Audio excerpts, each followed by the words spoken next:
మాసం సందర్భంగా మన కాసం ఫ్యాషన్స్ కిలో చీరలు కొనండి, అరకిలో చీరలు ఉచితంగా పొందండి. కర్ణాటక, మహారాష్ట్రలో కురుస్తున్న వర్షాలతో కృష్ణమ్మ పొంగి పొర్లుతోంది. ఆలమట్టి, నారాయణపూర్, జూరాల జలాశయాలు పూర్తిగా నిండాయి. క్రస్ట్ గేట్లు ఎత్తి దిగువకు నీటిని విడుదల చేస్తున్నారు. దీంతో శ్రీశైలం జలాశయానికి వరద క్రమక్రమంగా పెరుగుతోంది. నిన్న రాత్రి జూరాల నుంచి 131,094 క్యూసెక్లు విడుదల చేశారు. భారీగా వరద వస్తుండటంతో శ్రీశైలంలో నీటి మట్టం వేగంగా పెరుగుతోంది. నీటి నిల్వలు రాత్రికి 54.349 టీఎంసీలకు చేరుకున్నాయి. 3 రోజుల్లోనే 13 టీఎంసీల వరద వచ్చింది. ప్రస్తుతం జూరాలకు 139,000 క్యూసెక్ల ఇన్ఫ్లో కొనసాగుతోంది. దీంతో వచ్చిన వరదను వచ్చినట్లుగా దిగువకు వదిలేస్తున్నారు.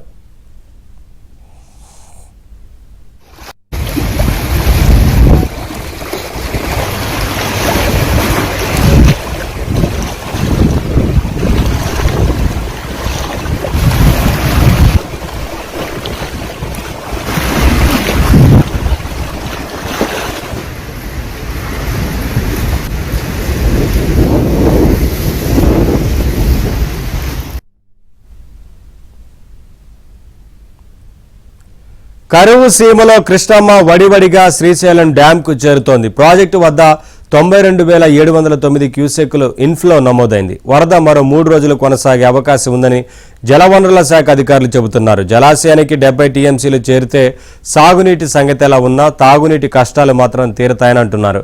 అటు తుంగభద్ర డ్యాంకు వరద తగ్గుముఖం పట్టింది. 15,650 క్యూసెక్కుల ఇన్ఫ్లో మాత్రమే ఉంది. డ్యాం గరిష్ట సామర్థ్యం 105,788 టీఎంసీలు కాగా ప్రస్తుతం 37.063 టీఎంసీల నిల్వ ఉంది. దిగువన ఉన్న నాగార్జున సాగర్ గరిష్ట సామర్థ్యం 312.05 టీఎంసీలకు గాను 135.99 టీఎంసీల నిల్వ ఉంది.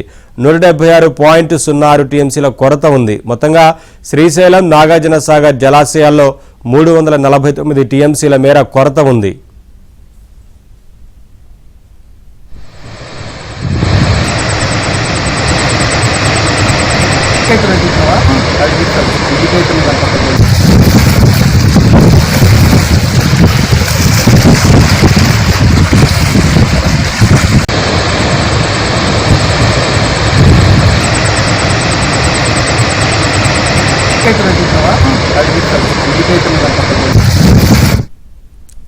ఎగువ ప్రాంతాల్లో విస్తారంగా కురిసిన వర్షాలతో గోదావరికి వరద పోటెత్తుతోంది. గంట గంటకు పెరుగుతూ ఉధృతంగా ప్రవహిస్తోంది.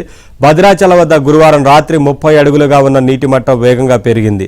నిన్న ఉదయం ఇక్కడ మొదటి ప్రమాద హెచ్చరిక జారీ చేయగా రాత్రికి 2వ ప్రమాద హెచ్చరిక కూడా జారీ చేశారు. ప్రస్తుతం 3వ ప్రమాద హెచ్చరిక దిశగా గోదావరి పెరుగుతోంది. గతంలో ఎన్నడూ లేని విధంగా ఒకే రోజున 2 ప్రమాద హెచ్చరికలను జారీ చేయడం విశేషం. ప్రస్తుత నీటి మట్టం 54.80 అడుగులుగా నమోదైంది.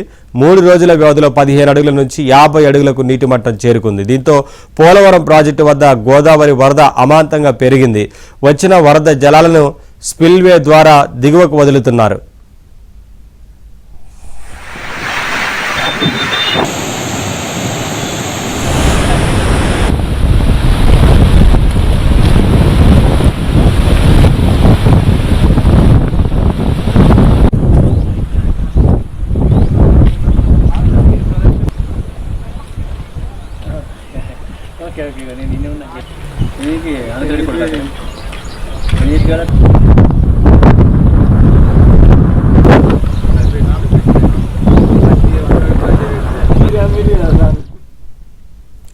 ఎల్లంపల్లి ప్రాజెక్టు నుంచి మరింత సమాచారం మా ప్రతినిధి మాంతయ్య అందిస్తారు. తాజా వర్షాలు ఉమ్మడి ఆదిలాబాద్ జిల్లాలో సాగునీటి ప్రాజెక్టులకు ఊపిరినిచ్చాయి. జిల్లాలోని అన్ని చిన్న మధ్య తరహా ప్రాజెక్టులన్నీ కూడా జలకరణ సంతరించుకున్నాయి. నీటి ఏదైతే ప్రవాహం ఇన్ఫ్లో ఎక్కువ అవడంతో ప్రాజెక్టులో నీటిని వచ్చినట్టు వదులుతున్న పరిస్థితి కనిపిస్తుంది. మనం కీలకమైన ఎల్లంపల్లి ప్రాజెక్టు వద్ద ఉన్నాం. ఎల్లంపల్లి ప్రాజెక్టుకు సంబంధించి 15 గేట్లను ఎత్తేసి 92,000 క్యూసెక్ల నీటిని దిగువ వదులుతున్నారు. ఒక దశలో ఎగువ కడెం నుంచి వచ్చిన వరద దాదాపు 4 లక్షల క్యూసెక్ల పైగా వరద వచ్చింది. ఆ దశను 30 గేట్లను ఎత్తి కూడా ఎల్లంపల్లి ప్రాజెక్టు నీటిని దిగువ వదిలారు. ప్రస్తుతం ఎల్లంపల్లి ప్రాజెక్టు వద్ద వదిలిన నీరంతా కూడా దిగువన ఉన్న సుందిల్లా, అన్నారం, మేడిగడ్డ బ్యారేజీల మీదుగా గోదావరి ఉరకలు వేస్తోంది. మొత్తం మీద కూడా కాళేశ్వరం ప్రాజెక్టులో భాగంగా నిర్మించిన బ్యారేజీలు ఏవైతున్నాయో ఆ బ్యారేజీల ద్వారా గతంలో ఎల్లంపల్లికి ఎత్తిపోసేవారు. అయితే ఆ బ్యారేజీలకు సంబంధించి ఏదైతే బ్యారేజీలో నీటి నిల్వ చేయడం వల్ల ప్రమాదాలు పొంచి ఉన్నాయన్న హెచ్చరికల నేపథ్యంలో కాంగ్రెస్ ప్రభుత్వం అధికారంలోకి వచ్చిన తర్వాత అటు మేడిగడ్డతో పాటు అన్నారం, సుందిలలో నీటి నిల్వ చేయడం లేదు, వచ్చిన నీటిని వదులుతూ ఉన్నారు. అయితే ఈసారి ఎల్నినో ప్రభావంతో కరువు వచ్చే అవకాశం ఉంది కాబట్టి ఖచ్చితంగా కూడా మేడిగడ్డ నుంచి నీటిని ఎత్తిపోయాలని చెప్పి కూడా బీఆర్ఎస్ సహా ప్రధాన ప్రతిపక్షాన్ని కూడా డిమాండ్ చేశాయి. అయితే అక్కడ నీటి నిల్వ చేసి ఎత్తిపోస్తే ప్రమాదాలు వచ్చే దిగువన ఉన్న గ్రామాలు ముంపు గురవుతాయని చెప్పి ప్రభుత్వం చెప్తూ వచ్చింది. అయితే ఉన్న పొలంగా కూడా ఎగువన భారీగా వర్షాలు కురిసిన నేపథ్యంలో ఎల్లంపల్లిలోకి నీటి పూర్తి స్థాయిలో కూడా ఎల్లంపల్లి జలకళను సంతరించుకుంది. వచ్చినట్టు దిగువకు వదులుతున్న పరిస్థితి కనిపిస్తుంది. అదే సమయంలో అటు కడెం ప్రాజెక్టు కూడా ఎల్లంపల్లికి ప్రధాన జలవనరు కడెం ప్రాజెక్టు ఎగువన వర్షాలు కురిసినట్లయితే ఎల్లంపల్లి దాదాపుగా నిండిందని చెప్పవచ్చు. ఒక్క రోజులోనే కడెం ప్రాజెక్టు పూర్తి స్థాయిలో కూడా నీటి మట్టం పూర్తి స్థాయికి చేరుకోవడం, ఆ తర్వాత కడెం ప్రాజెక్టు గేట్లను ఎత్తేయడంతో ఎల్లంపల్లికి భారీగా వరద వస్తున్న పరిస్థితి. మరోవైపు చిన్న తరహా ప్రాజెక్టులు స్వర్ణ, మత్తడివాగు, గడ్డెనవాగు, సాత్నాల, కొమరంభీం, వట్టివాగు ప్రాజెక్టులు కూడా వచ్చిన నీటిని వచ్చినట్టే దిగువ వెళ్తూ ఉన్నారు. ఇన్ఫ్లోకు తగ్గట్టుగా వచ్చిన నీటిని దిగువ వెళ్తున్న పరిస్థితి కనిపిస్తోంది. మొత్తానికి కూడా ఈసారి కరువు పరిస్థితులు ఉంటాయి. వర్షాభావ పరిస్థితుల నేపథ్యంలో సాగునీటి, తాగునీటి సమస్య తలెత్తుందని అటు ప్రభుత్వంతో పాటు ఇటు ప్రతి ఒక్కరు కూడా ఆందోళన చెందారు. ఒక దశలో వర్షాలు అసలే ఉండవు అని చెప్పి కూడా ఆందోళన వ్యక్తమైంది. ప్రభుత్వం కూడా ప్రత్యామ్నాయ పంటలు సాగు చేయాలని చెప్పి రైతులకు సూచించింది. ఈ నేపథ్యంలోనే ఒక్కసారి కూడా 3 రోజుల పాటు కురిసిన భారీ వర్షాలతో మొత్తం కూడా అట్మాస్ఫియర్ ఏదైతే ఉందో కరువు అట్మాస్ఫియర్ పూర్తిగా పోయింది. మొత్తం జలకళను సంతరించుకున్న పరిస్థితి కనిపిస్తోంది. ఏదైతే ఎల్లంపల్లి దాదాపుగా గత 2 నెలల నుంచి కూడా రాష్ట్ర రాజకీయాలను కూడా ఎల్లంపల్లి చుట్టూ తిరుగుతూ ఉన్నాయి.